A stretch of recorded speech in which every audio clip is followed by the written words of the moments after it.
our respected lecturer, Madam Norshima binti Anthony, and everyone watching this video. In this video presentation, we will explore the stress and well-being culture at one company, Brook Holding Sendirian Berhad, particularly at Sejingkat Fabrication Yard. So without further ado, let us introduce ourselves. My name is Alvina Lausana Dampa. Hello, my name is Biti Rina Anak Guyang. Hi, my name is Roena Sunia Anak Wisman. Hi, my name is Raisha binti Mustafa. Hello, my name is Nurshasha Izira. Before we dive deeper into the contents, let me briefly describe the company background. Brook Holding Sendirian Berhad, established in 2013, is a major player in the oil and gas and manufacturing sectors, specializing in engineering and technical fabrication. They operate 2 fabrication yards in Kuching, Sarawak, which are at Sejingkat and Demak. For this project, we had the opportunity to interview Mr. Walter Melvin, Health, Safety and Environment Manager at Sejingkat Yard, to better understand their management of stress and well-being. From the interview session with Mr. Walter Melvin, we were able to gather some meaningful insights about workplace stress in Brook Holdings. He shared his experiences about the challenges faced by employees, how these pressures influence them at work, and also the kinds of efforts the company has put in place to support their well-being. Throughout the discussion, he also opened up about some of the difficulties that remain, while pointing to areas where the company could do even better in the future. Overall, the interview gave us a clearer picture of how stress is managed and what can still be improved. With that overview in mind, the next part will be focused on the key factors that contribute to stress among the workers.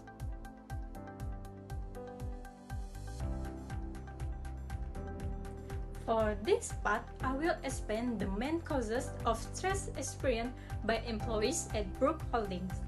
First of all, the main causes are high workload with time pressure. Workload stress occurs when employees feel stressed by the large amount of work and the difficulty of their tasks and must complete them in short period of time. According to Mr. Walter, deadlines are one of the sources of stress for employees at their company, where projects need to be completed quickly because of very tight and short deadlines. In addition to the heavy fabrication work that involves a lot of physical and mental work, this has put pressure on employees at Brook Holding. Secondly is long working hours. According to Mr. Walter, when they handle large projects, they have to work overtime, such as working for 24 hours straight. Sometimes, employees are required to work 2 shifts and work every day from Monday to Sunday. Long working hours can disrupt employees' well-being and cause depression. Another source of stress for employees at Brook Holding is challenging or harsh workplace environment, where employees in this company are exposed to extreme weather conditions from relentless sun to sudden heavy rain. They are also constantly exposed to very loud noise caused by activities such as drilling, lifting, and welding. These kinds of workplace environment make it difficult for them to stay focused and comfortable, and also cause mental fatigue. The last reason is due to the communication gap between management and subordinates. Communication gaps can make it difficult for employees to complete their tasks effectively because there are no clear instructions. Employees at Brook Holding sometimes do not understand the employer's wishes because the instructions given are not clear and they are not sure what needs to be done, what their employees want, what work they need to complete, especially when there are last-minute project change. Employees become stuck in how to complete tasks. It will cause stress. So, these causes have become the main factor of stress for employees and have an impact on employee well-being. The next session is about the impact of stress on employee well-being. Let's start by looking at how stress affects focus and productivity at Brook Holding Sejingkat Yard. When employees are stressed, they have trouble concentrating, leading to more mistakes. While these errors may seem small, they can create safety risks in an industrial setting. Stress also lowers motivation, making employees less efficient and productive. Research shows stress harms both health and job performance. For Brook Holding, this means reduced safety and lower productivity. Now, let's look at how stress affects employees' emotions and behavior. Stress also impacts employees' emotions. At Sejingkat Yard, stressed worker may feel anxious, depressed, or burnt out. These emotions can cause people to become irritable or withdraw from others. This makes it harder to work together and can lower overall job satisfaction. Studies show that stress leads to emotional exhaustion. This means a less positive work environment and weaker team collaboration. Next, let's talk about how stress causes tension and conflict at work. Stress often causes tension between employees. Stressed workers are more likely to argue or avoid their colleagues, which disrupt teamwork. A tense atmosphere can lead to poor communication and even conflicts. Research shows that stress-related issues can lower job satisfaction and lead to health problems. For Brook Holding, this could harm relationships and reduce team effectiveness. Finally, let's look at how stress affects sleep and health. Stress also affects employees' health outside of work. Stressed employees may struggle to sleep, leaving them tired and drained. Over time, lack of rest can lead to serious health issues like burnout, anxiety, and even heart disease. Stress also causes work-family conflicts, making it hard to recover after work. For Brook Holding, this affects overall well-being and work-life balance. In conclusion, stress affects all areas of employee well-being, from focus to health.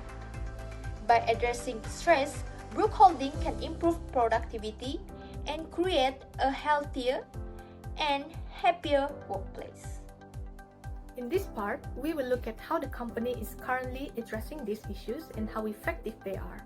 The first one is policies and support at work. The company has a strong foundation of support beginning with its formal policies. The company has integrated mental health into its HSE policy, treating it with the same priority as physical safety. This allows employees to take confidential medical leave for stress, which is a crucial step in ensuring they can rest and refresh. This shows that the company takes the well-being of its workforce seriously. Secondly, the company is actively working to build a supportive culture through open communication. The managers hold daily toolbox talks where they not only discuss safety but also check in with employees to see how they are doing. This has helped to build trust and has made some workers feel more comfortable talking about when they are feeling tired or burnt out.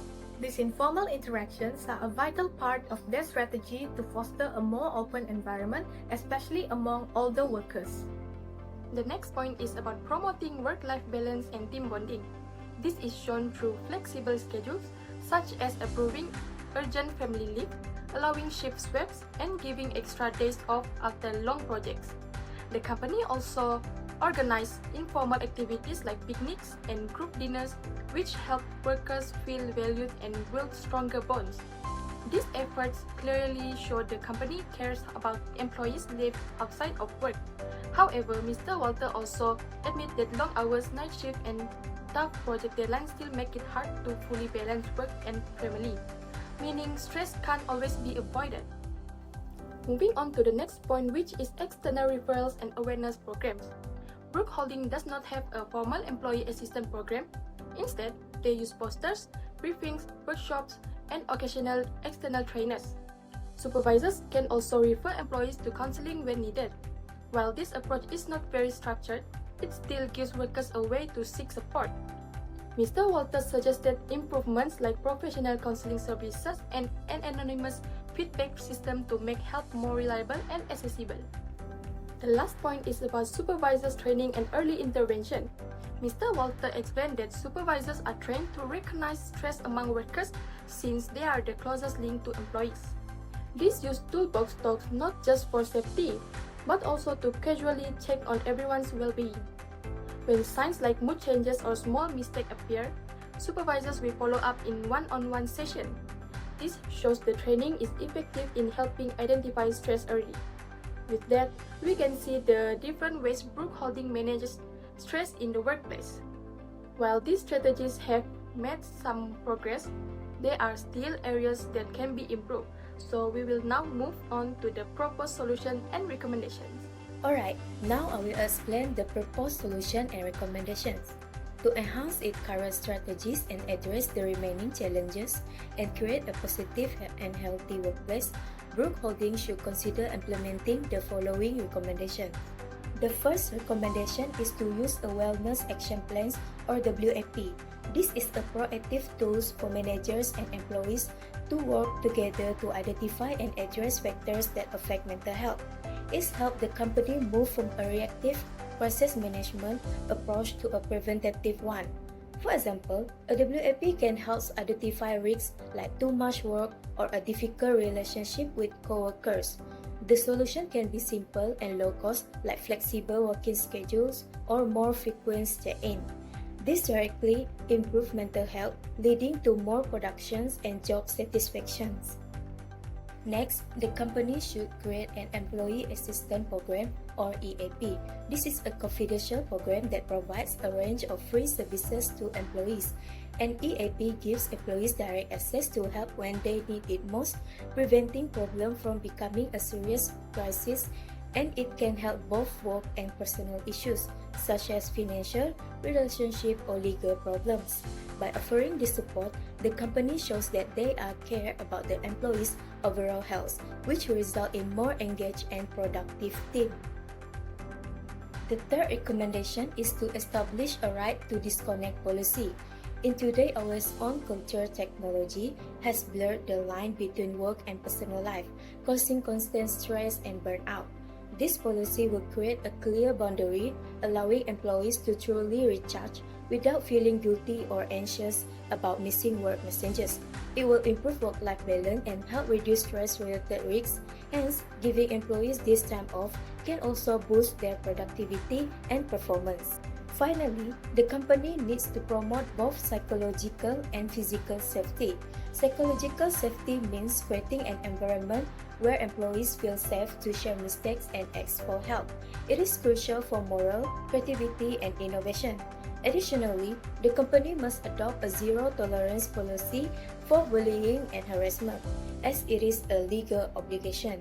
As for physical safety, it involves the work environment itself, including factors like noise, space, and temperature, which all affect well-being and productivity. Nevertheless, Brook Holding should ensure that their workplace meet and exceed health and safety standards. The execution of this report and our interview with Mr. Walter help us to understand more about the complexity of the problem of employee well-being in a high-demand environment. Hence, for the next part, we will dive into our final thought about the overall management of mental well-being within Brook Holding. To wrap up our presentation, we would like to leave you with a few key takeaways. First, while Brook Holding has a proactive foundation of policies and training, our analysis shows that cultural stigma and industry demands remain significant challenges. This is why our recommendations such as implementing a formal EAP, WAP, and the right to disconnect policy are designed to build upon their existing strengths. Thank you very much.